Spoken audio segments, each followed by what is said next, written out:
Penetapan Capres dan Cawapres definitif akan diputuskan KPU pada 13 November 2023. Namun putusan MK nomor 90 masih menjadi polemik baik secara politik dan hukum. Untuk membahasnya telah bergabung bersama kami advokat TPDI Patra M. Zen dan Sekjen Projo Handoko. Selamat malam. Saya ingin ke Mas Patra. Terlebih dahulu Mas Patra, kita tahu setelah putusan MK nomor 90 ini banyak kemudian pihak yang saling melaporkan. Terakhir adalah Anda melaporkan KPU, Anwar Usman, bahkan Presiden Joko Widodo. Apa kemudian yang membuat Anda optimistis bahwa laporan Anda ini bisa mengubah putusan nomor 90 ini? Assalamualaikum warahmatullahi wabarakatuh. Selamat malam Mbak Zakia, selamat malam pemirsa Metro TV. Yang pertama saya mau jelaskan, tim pembela demokrasi Indonesia 2.0 ini, TPDI 2.0 ini, justru mau buat pemilu ini, justru mau mengkampanyekan pemilu ini, supaya bisa berjalan dengan sesuai aturan. Berjalan di fondasi negara hukum yang demokratis dan berkeadilan. Ya. Jadi kalau ada gugatan tentu ada sebab musabab. Tidak ada yang mau melakukan penjagalan. Klien kami ini ya 3 orang ini dikenal secara umum sebagai aktivis pro demokrasi sejak tahun 1990-an.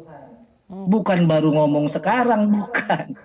Mengkampanyekan supaya kita semua bisa ikut dan turut menegakkan negara demokrasi.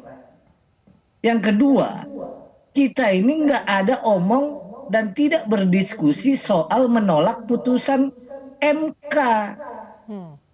Nggak ada yang bilang kita menolak putusan MK, siapa yang bilang? Jadi tetap Dan yang menerima, ketiga, begitu. sekali lagi kita tidak mau menggagalkan apa yang mau digagalkan. Jadi tujuannya apa dong kalau begitu?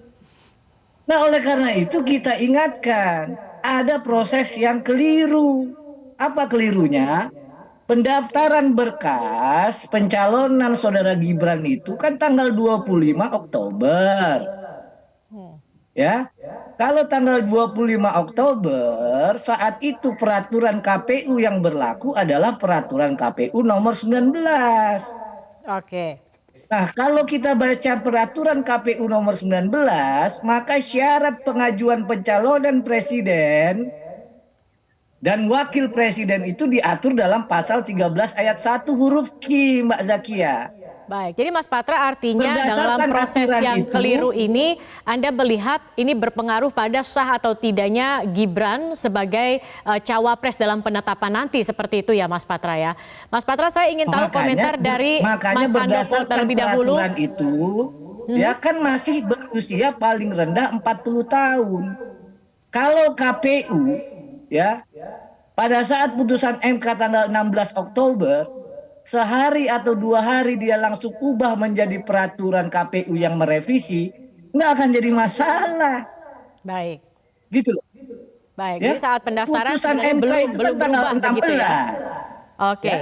Putusan Nah, MK Mas itu kan Handoko, tanggal 16, kalau segera diubah, lalu putusannya membolehkan seperti pasal 13 ayat 1 huruf Q yang sudah diubah, maka baru bisa berusia paling rendah 40 tahun atau pernah atau sedang menduduki jabatan yang dipilih melalui pemilu termasuk pemilihan kepala daerah. oke. Jadi jangan Mas Patra, KPU yang melakukan saya perbuatan ingin ke Mas melawan Handoko dulu. Mas masyarakat Handoko, yang kalau disalahin. Mas Handoko bagaimana menanggapi ini? Tadi Mas Metra mengatakan ini bukan upaya penjagalan, tetapi ini adalah upaya agar pemilu berjalan sesuai aturan. Anda melihat ada aturan yang dilanggar dan apa tadi yang dikatakan oleh Mas Patra? Seperti apa tanggapan Anda? Begini Mbak Zakia ya, saya pada posisi sekarang adalah saya yang tidak akan banyak berkomentar soal hukum karena itu memang bukan keahlian saya kalau sudah bicara hukum seperti itu. Tetapi begini yang ingin saya sampaikan adalah bahwa hari ini hari ini kita sedang menjalankan sebuah kontestasi politik paling liga paling ramai ini, yaitu adalah Pilpres, di mana ada 3 pasangan. Semua pihak ini pasti pengen melakukan upaya-upaya sehingga pihaknya memenangkan Pilpres ini. Berbagai langkah dilakukan, misalnya langkah-langkah hukum, langkah-langkah menggugat langkah-langkah soal menggugat sekarang selama ini ramai terjadi. Saya pikir ini adalah bagian dari upaya-upaya politik untuk memenangkan kontestasi pemilihan presiden.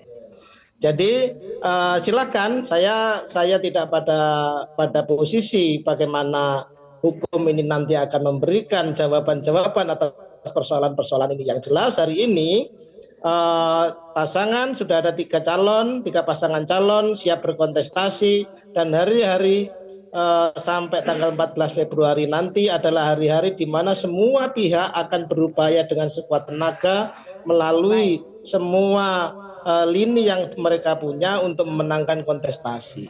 Jadi saya melihat semua langkah-langkah seperti ini adalah hal wajar yang merupakan yang selalu terjadi pada setiap kontestasi untuk pemenangan. Oke, hal yang wajar dalam setiap kontestasi. Baik, Mas Patra, bagaimana kalau Anda juga melihat saat itu kan KPU juga sudah mengeluarkan surat edaran kepada partai-partai di mana untuk mengubah aturan KPU ini harus menunggu DPR yang saat itu sedang reses begitu. Mana ada yang soal itu ya. Putusan MK itu Mbak Zakia tanggal 16, penutupan pendaftaran tanggal berapa? 25. Coba kita hitung, 16, 18, 19, 20, 21, 22, 23, 24, 25. Ada waktu untuk KPU 10 hari sebelum penutupan untuk merevisi peraturan itu. Ya kan? Maka saya sering memberi perumpamaan. Tanggal 25 Oktober tahun 2023, ibarat ada orang mau masuk rumah.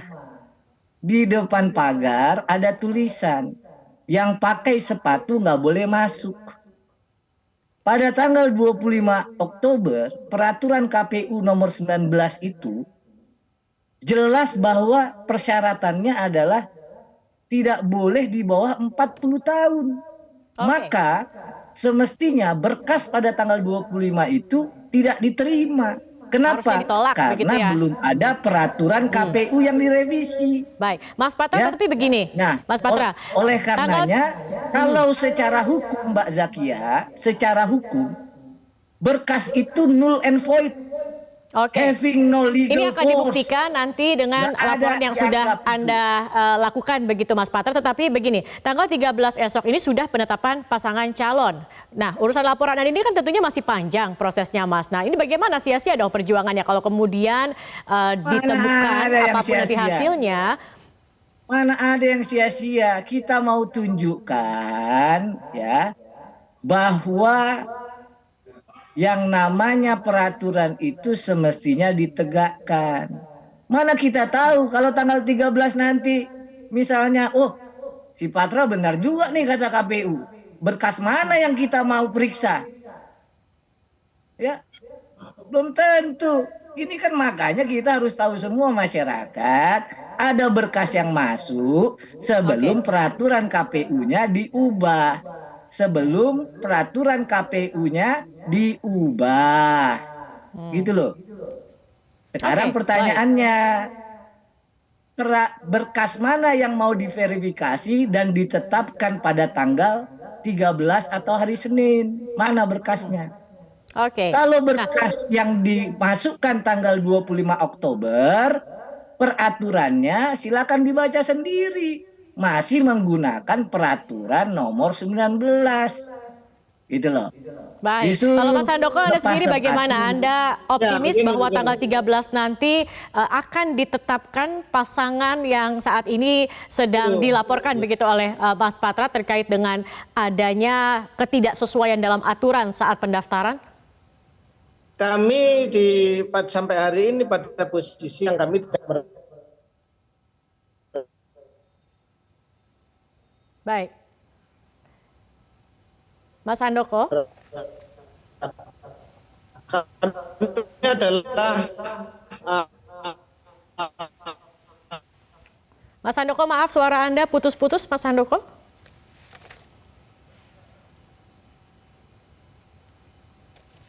Baik, sepertinya ada kendala dengan Mas Handoko. Tadi kita sudah dengarkan begitu Mas Patra, kita akan lihat begitu ya Mas Patra bagaimana kemudian tanggal 13 esok untuk penetapannya, apakah kemudian laporan yang Anda ajukan ini akan dipikir-pikir kembali oleh KPU untuk menetapkan pasangan dari Prabowo dan juga Gibran. Sayangnya waktu berdiskusi kita sudah habis, mudah-mudahan kita bisa berdiskusi di lain kesempatan. Terima kasih banyak Mas Patra M. Zen dan juga Mas Handoko sudah bergabung bersama kami di Prime Time. Jelajahi cara baru mendapatkan informasi. Download Metro TV Extend sekarang.